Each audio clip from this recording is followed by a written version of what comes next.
Ah voilà, ça va. Donc, super, continuez comme ça, c'est bien parti. Alors, les 4 dimensions du sang de Jésus. La première dimension du sang de Jésus, c'est le sang de l'agneau pascal que nous avons couvert la fois précédente. La deuxième dimension, c'est celle que nous allons voir aujourd'hui, le sang de l'alliance. La troisième dimension du sang de Jésus, c'est le sang de Jésus est le sang du serviteur de l'Éternel. Et la quatrième dimension du sang de Jésus, que nous verrons lors du 4e volet de ce message, le sang de Jésus est le sang de la nouvelle alliance. Il y a le sang de l'alliance, il y a le sang de la nouvelle alliance. La dernière fois, nous avons vu le sang de l'agneau pascal. Alors tu peux faire monter. Vous irez voir dans Luc au chapitre 22, dans la première aux Corinthiens au chapitre 11. Vas-y, fais monter, monte. Voilà, Luc 22, voilà, ça c'est les versets qu'on a vus la dernière fois.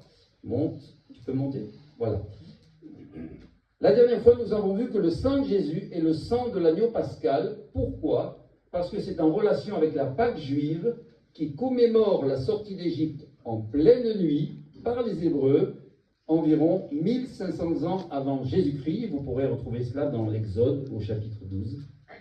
Au cours de cette nuit, Dieu avait demandé aux Hébreux à ce qu'un agneau sans défaut soit tué par chaque famille pour l'offrir en sacrifice et que son sang soit badigeonné sur le linteau et les montants en bois des portes des maisons pour protéger les familles israélites de la destruction. De la même manière, en versant son propre sang sur des poutres en bois, une poutre verticale et une poutre horizontale. Jésus est l'agneau pascal définitif qui nous sauve par son propre sang de la destruction due au péché. Jésus a accompli sur la croix la Pâque définitive que chaque disciple, réellement né de nouveau, j'espère que vous en faites partie, s'approprie au cours du repas du Seigneur que nous appelons la Sainte Seine. Mais le terme utilisé dans l'Évangile, c'est le repas du Seigneur. Sur l'initiative de Jésus, il ne s'agit pas simplement de se souvenir de sa mort, ni de renouveler son dernier repas, mais grâce au Saint-Esprit qui vit en nous, il s'agit d'actualiser par un mémorial le sacrifice accompli par Jésus au cours de sa passion. D'où la question, qu'est-ce qu'un mémorial? Un mémorial, c'est une célébration où, tout en remerciant Dieu, on se remémore d'un événement du passé pour se l'approprier et le rendre présent au présent. Ah, ça marche super bien. Autrement dit, concernant la Sainte Seine, il s'agit, tout en rendant grâce à Dieu, et imprégnez-vous bien de cela quand vous prenez la Sainte Seine, tout en rendant grâce à Dieu, c'est-à-dire en le remerciant. Il ne s'agit pas simplement de se souvenir d'un événement passé, parce qu'un souvenir, ça reste dans le passé.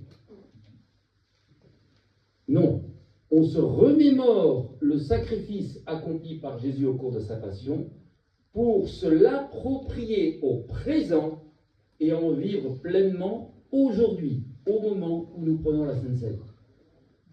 Mais ce n'est pas tout. La Sainte Seine, en même temps qu'elle nous permet de nous approprier l'œuvre de Jésus sur la croix, anticipe notre salut définitif. Donc, Jésus est l'agneau pascal définitif, qui accomplit la Pâque définitif, en vue de notre salut définitif. Et en même temps, le grand festin, j'espère que vous êtes au courant, parce que vous êtes invités aussi, auquel nous sommes tous invités dans la communion parfaite du peuple de Dieu avec son Messie à la fin du temps. Amen. Voilà un bref résumé, mais riche en signification déjà, de ce que nous avons vu la dernière fois. Nous allons voir aujourd'hui que le sang de Jésus, c'est également le sang de l'Alliance. Pas encore de la nouvelle Alliance, mais déjà le sang de l'Alliance. Marc au chapitre 14, On ne voit pas le verset parce qu'il est en rouge, il n'apparaît pas bien à l'écran. Mais Marc au chapitre 14 nous dit « Ceci est mon sang, le sang de l'Alliance ». À quoi faisait-il référence? Alors, là commence vraiment le message d'aujourd'hui. En présentant son sang comme le sang de l'Alliance, parce que c'est Jésus qui parle, hein. Jésus fait référence à un autre événement majeur de l'histoire d'Israël. La dernière fois, c'était l'Exode. Là maintenant, c'est dans le désert que ça se passe. Il s'agit de l'alliance conclue par Dieu avec son peuple. Où est-ce que ça s'est passé? Dans le désert, mais où? Bravo. Bravo. Ça s'est passé au mont Sinaï, après la sortie d'Égypte. Et nous allons le lire ensemble. Moïse vint rapporter au peuple toutes les paroles de l'Éternel et toutes les règles. Le peuple entier répondit d'une seule voix, « Nous ferons tout ce que l'Éternel a dit. » Moïse écrivit toutes les paroles de l'Éternel, puis il se leva de bon matin, construisit un autel au pied de la montagne et dressa 12 pierres pour les 12 tribus d'Israël. Il envoya de jeunes Israélites offrir à l'Éternel des holocaustes, ainsi que des taureaux en sacrifice de communion. Moïse prit alors la moitié du sang des animaux et la mit dans des bassines. Et avec l'autre moitié, il aspergea l'autel. Alors c'est vrai que ce sont des pratiques qui nous semblent un petit peu... Voilà, aujourd'hui. Replaçons-nous il y a 3000 ans, même 3500 ans, dans le contexte de la culture de l'époque, et sachant que tout ce qui s'est passé dans l'Ancien Testament, même quand ça nous semble barbare ou cruel, est une préparation de ce que Jésus allait accomplir sur la croix. Toute la Bible est centrée sur Jésus. Et c'est comme ça que l'on comprend, en fait. Donc, voilà, il prit le livre de l'Alliance et le lut en présence du peuple. Ils dirent, « Nous ferons tout ce que l'Éternel a dit, nous y obéirons. » Moïse prit alors le sang et en aspergea le peuple. Alors il s'agit, ce n'est pas précisé, soit du peuple lui-même, soit des 12 stèles en pierre qui étaient autour de l'autel. Je cherche... Et voilà. Ils dirent, nous ferons tout ce que l'Éternel a dit, nous y obéirons. Moïse prit le sang et en aspergea le peuple en disant, voici le sang de l'alliance que l'Éternel a conclu avec vous sur la base de toutes ces paroles. Et Jésus n'abolit pas ce sacrifice qui a été fait au mont Sinaï. Au contraire, comme il l'a dit, je ne suis pas venu pour abolir, mais pour accomplir. Le rite, c'est un rite. Ce rite de l'alliance au Sinaï est unique dans toute l'histoire d'Israël. L'alliance au Sinaï réalise pour la première fois dans l'histoire la communion de l'Éternel avec une partie de l'humanité, le peuple d'Israël. Et vous allez comprendre pourquoi il fallait du sang. L'autel représente Dieu. Chacune des 12 stèles qui étaient vraisemblablement derrière l'autel, des stèles en pierre, représente une tribu d'Israël. Vous savez qu'il y en avait 12. Le sang des animaux est donc partagé.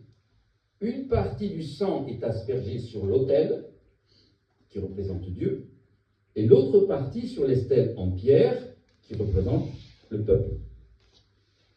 Il s'agit d'un partage de sang. Le sang dont Moïse asperge d'abord l'autel, qui représente Dieu, et dont il asperge ensuite les 12 stèles en pierre qui représentent le peuple, ce sang unit maintenant l'Éternel et son peuple par un lien comparable au lien du sang dans une famille.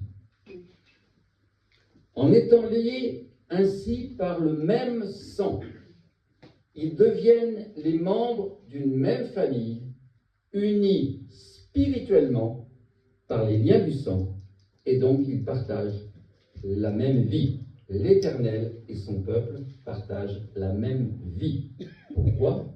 Parce qu'il nous est dit dans le livre Lévitique et dans Genèse aussi, la vie, c'est-à-dire l'âme, la vie, c'est-à-dire l'âme de tout être vivant est dans son sang.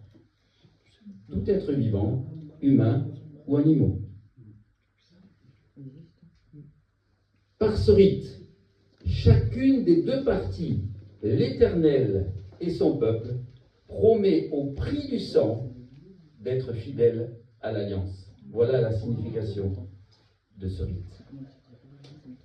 Malheureusement, nous savons que les hommes, les femmes, l'humanité en général échouera. Mais heureusement, parce que si nous en étions restés là, eh bien nous étions dans de beaux draps, ou plutôt une très mauvaise situation. Mais heureusement, Dieu, lui, s'est engagé. Il est fidèle. Amen. Et Jésus a triomphé pour nous en versant son propre sang sur la croix. En versant son propre sang, Jésus porte à son plein accomplissement l'alliance qui avait été scellée au Sinaï avec le sang des animaux. Lorsque j'accepte Jésus comme mon sauveur et mon Seigneur personnel, je me place au bénéfice du sang de Jésus répandu pour moi. Par le sang du Christ, je vous le rappelle, c'est pas juste un sang humain, point. C'est un sang humain porteur de vie divine, de la vie divine. Par le sang du Christ, nous sommes unis à Dieu et entre nous par le même sang, et nous devenons ainsi membres de la famille de Dieu.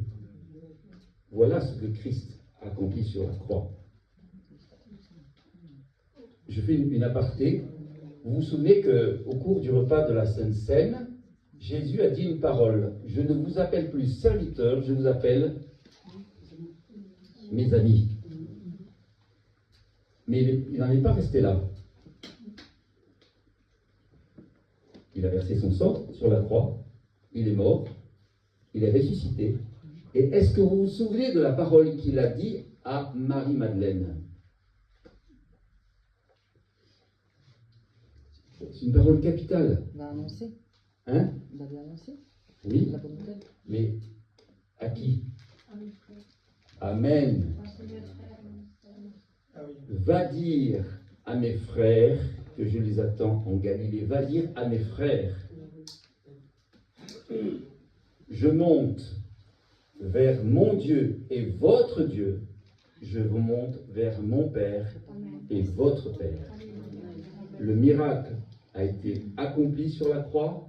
En versant son sang, il a fait de nous, qui étions simplement ses amis auparavant, il a fait de nous des membres de sa famille. Jésus est notre grand frère, notre frère aîné. Et comme le dit la lettre aux Hébreux, il n'a pas honte de nous appeler ses frères et ses sœurs. Nous faisons tous maintenant partie de la famille de Dieu quand nous sommes nés nouveaux. Est-ce que vous imaginez ce cadeau immense qu'il nous a fait? Essayez d'y repenser le soir avant de vous coucher. Je suis membre de la famille de Dieu. Je suis un fils, une fille du Père céleste. Le Père le plus puissant de l'univers. Mon papa est le plus puissant de l'univers. Amen. Il est le plus riche de l'univers. Riche en santé. Il peut vous donner la santé. Il est le plus riche en sainteté. Grâce à lui, vous pouvez marcher dans une vie sainte, mais aussi pour les besoins du quotidien. Hein? Pensez-y, quand vous avez besoin de quelque chose de concret. La communion, alors, puisque la vie est dans le sang, la communion avec Dieu, qui avait été perdue par Adam, est rétablie. Et nous pouvons de nouveau jouir de sa présence. Amen. Amen, amen.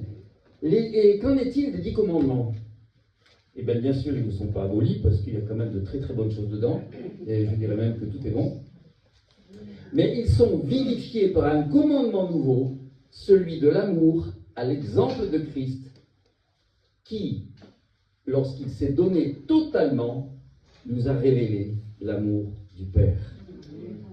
L'amour du Père, c'est tout donner et se donner soi-même. Est-ce que quelqu'un peut me rappeler la phrase de Jésus sur l'amour? Jésus a dit Amen. Et comme je vous ai aimé. Amen, amen. Ah, il y a une première fois, oui, c'est vrai qu'il l'a dit 2 fois cette phrase. Une première fois, il ne dit pas comme, mais la deuxième fois, il dit comme. Et c'est important le comme, parce que nous sommes appelés à vivre comme Jésus. Nous faisons partie de la famille de Jésus. Nous sommes des membres du corps du Christ. Donc, Josiane, tu es Jésus. Tu es Jésus. René, tu es Jésus. Elle est semblable à lui. Christelle, tu es Jésus. Isabelle, tu es Jésus. Il n'y a que des femmes là, pour le moment. Alors, Frédéric, tu es Jésus.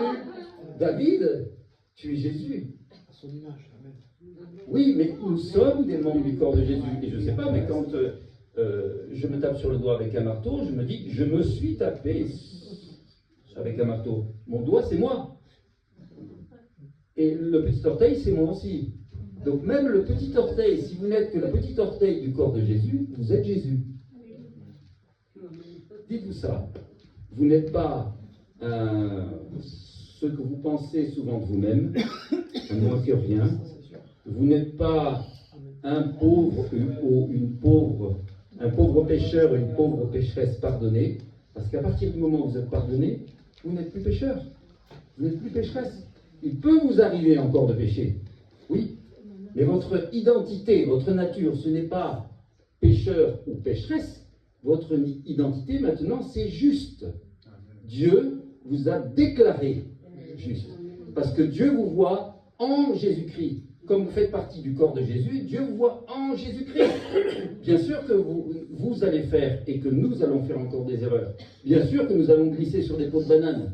Bien sûr que des fois, nous allons même pécher. Mais, nous avons une garantie dans la parole de Dieu. Qui peut me la rappeler? Hein? Nous avons un avocat auprès du Père. Il y a ce... Amen, amen.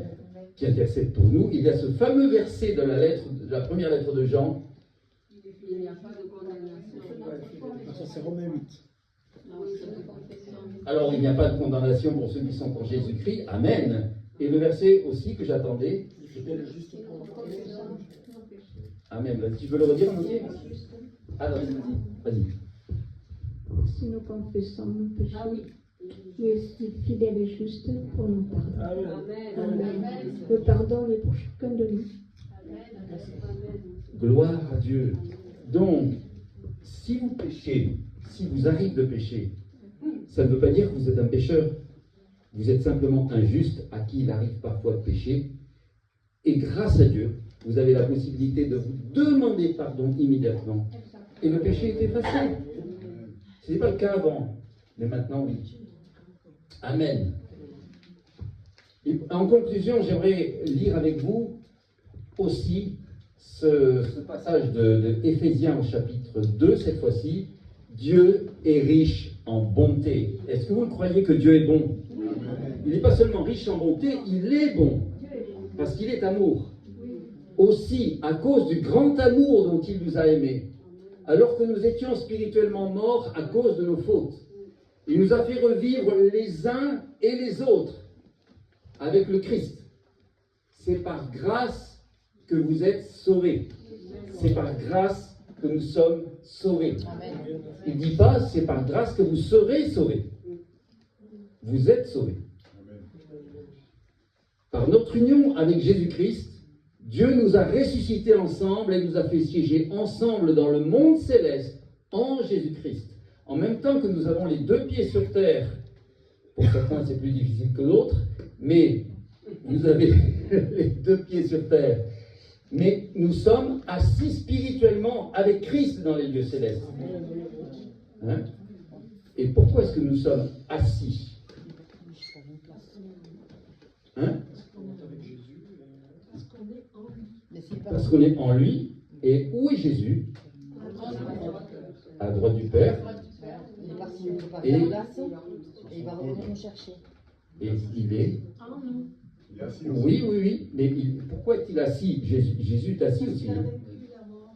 Il est assis sur quoi? Sur le trône. Amen. Amen. Donc, si nous sommes en Jésus, nous sommes assis sur le trône avec Jésus à la droite du Père. Il n'y a aucune raison d'en tirer orgueil parce qu'on ne le méritait pas. Mais méditez cette réalité-là.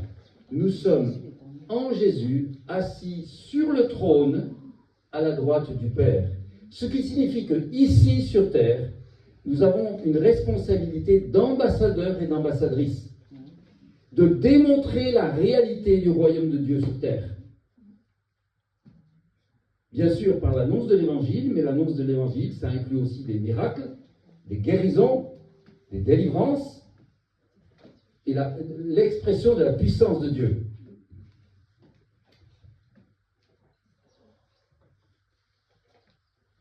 Il l'a fait afin de démontrer pour tous les âges à venir l'extraordinaire richesse de sa grâce qu'il a manifestée en Jésus-Christ par sa bonté envers nous. Car c'est par la grâce que vous êtes sauvés, par le moyen de la foi. Cela ne vient pas de vous, c'est un don de Dieu. Ce n'est pas le fruit d'œuvre que vous auriez accompli. Je peux dire nous, je vais dire nous. Allez, je refais ces quelques phrases. Car c'est par la grâce que nous sommes sauvés, par le moyen de la foi. Cela ne vient pas de nous, c'est un don de Dieu. Ce n'est pas le fruit d'œuvre que nous aurions accompli. Personne n'a donc raison de se vanter. Ce que nous sommes, nous le devons à Dieu, car par notre union avec le Christ Jésus, Dieu nous a créés pour une vie riche d'œuvres bonnes qu'il a préparées d'avance afin que nous les accomplissions. Amen. Amen, amen. Êtes-vous prêts à vous engager sur ce chemin pour accomplir les œuvres que le Christ a préparées pour vous? Parce que les œuvres qu'il a préparées pour Agnès sont différentes des œuvres qu'il a préparées pour Alain, par exemple. Chacun, nous avons une mission, une place, un rôle à jouer particulier. Et maintenant, j'aimerais qu'on prenne ce chant qui est exactement sur le thème du message et qui va nous servir de proclamation chantée avant ma naissance. Tu m'avais choisi, appelé par mon nom, tu m'as adopté, je suis de ta famille, ton sang coule dans mes veines. Amen.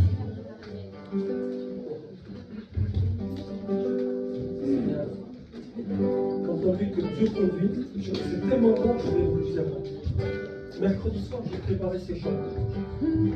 Et je vais vous dire, je ne savais pas que tu allais prêcher sur ça, le sang de Jésus. Écoutez bien. J'ai mis revenir pleinement à 100% pour le Seigneur. Et après, j'ai mis 100%, le sang, S-A-N-G. Jésus a versé son sang pour toi, pour moi. Pas quelques gouttes, mais il a tout accompli à 100%. J'ai mis, veux-tu que son sang coule dans tes veines ce soir? Pas demain soir, ce soir. Amen. Et j'ai mis, j'avais pris ce chant, on ne l'a pas fait tout à l'heure, peut-être qu'on le fera après, on va après ton chant. Tu ne dois plus attendre pour demander pardon. Tu ne dois plus attendre pour dire merci, pour dire je t'aime. Tu ne dois plus attendre pour te faire baptiser. Tu ne dois plus attendre pour mettre ta vie en règle. Tu ne dois plus attendre ton miracle pour t'engager. C'est ce chant qu'on chante. Tu ne dois plus attendre pour vivre la vie de chrétien en toi, la vie de Christ en toi plutôt. Et tu peux le personnaliser un peu ce que tu as dit. Je ne dois plus attendre. Voilà, mon miracle. car le Seigneur Jésus revient bientôt. Si tu entends sa voix ce soir, n'endurcis pas ton cœur plutôt. Peut-être tu peux faire cette déclaration: Papa, je te donne mon cœur, ma vie, à 100%. Le sang, S-A-N-G, le sang de Christ en nous. C'est trop beau, donc je vous le partage. Je suis peut-être bavard, mais voilà, c'est trop beau parce que c'était, je ne savais pas que tu avais prêché sur ça, et c'est les chants que j'avais dessus, et cette pensée-là. Je ne veux pas te la donner, tu vois. Voilà. Je ne suis plus esclave de la peur. Avant ma naissance, tu m'avais choisi et appelé par mon nom. Tu m'as adopté, je suis de ta famille et ton sang coule dans mes veines.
Frères, sœurs, amis, alléluia. Amen. Et j'ai à cœur qu'on fasse celui-là, tu ne dois plus attendre. Et ce soir, vraiment, décide de t'engager pleinement, comme on l'a dit, à 100%. 100%. Vous savez que je suis allé à Jérusalem en 2008, pardon. Et en fait, ce passage, vous le connaissez là où l'ange descend. Et je ne sais pas si vous avez réalisé dans le parole, c'est injuste, il descend de temps en temps, et il y a une personne, la première qui saute à l'eau est guérie. Est-ce que vous trouvez ça juste? Non. Parce que ce n'est pas l'ange de Dieu. Dans la parole de Dieu, quand c'est l'ange de Dieu, il le dit toujours, c'est l'ange de l'Éternel. Vous voyez, parce que le diable il est capable de faire des prodiges et des miracles. Vous voyez, les boutons, les magnétiseurs, tout ce que vous voulez. Vous voyez? Mais quand l'ange, et Jésus est venu, et il a fait le miracle, comme quand Benjamin et Cyril sont partis à Lourdes. Ils ont prié pour 2 religieux, et ils ont vécu un miracle. Et pourtant, ils étaient à Lourdes. Et c'est le même principe. Vous voyez ce que je veux dire? Mais l'ange de Dieu, il est là, le Seigneur, il est là, et il veut accomplir le miracle dans ta vie ce soir. Il ne veut pas attendre demain. Mais, comme on l'a dit, ouvre ton cœur. Ouvre ton cœur. N'attends pas. Tu ne dois plus attendre. Tu ne dois plus attendre qu'un ange descend pour agiter les eaux. Tu ne dois plus attendre ton miracle dans ta famille. Aujourd'hui, les eaux sont agitées. Parce que le Maître est là, il offre la guérison,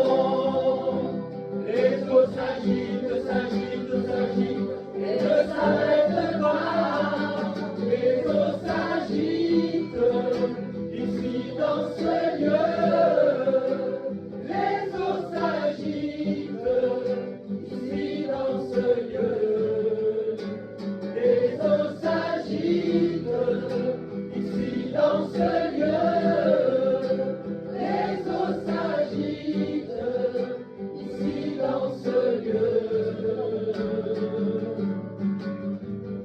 no tienes que esperar a que el ángel descienda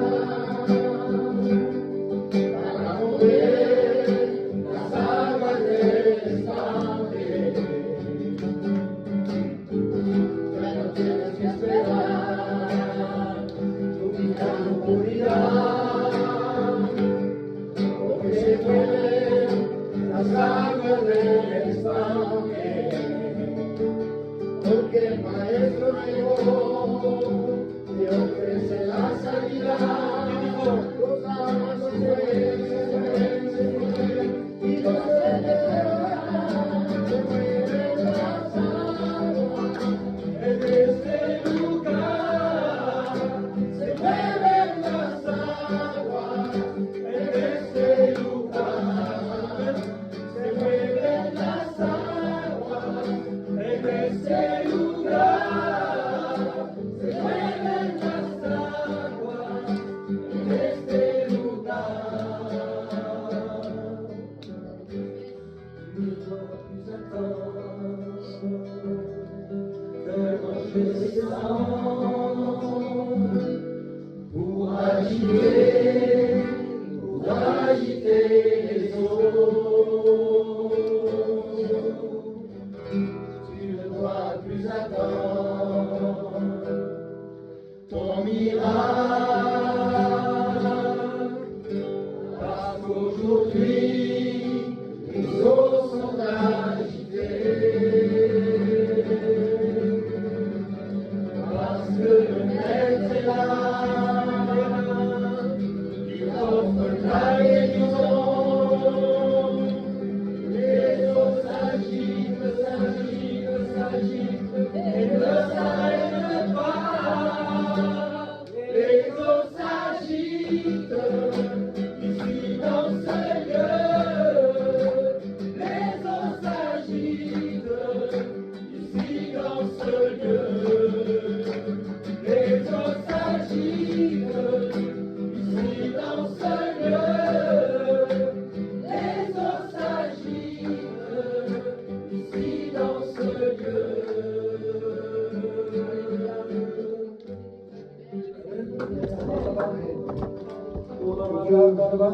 Bénisse à tous. Voilà, on va essayer de rester dans la pensée, de ne pas s'éparpiller, de penser, de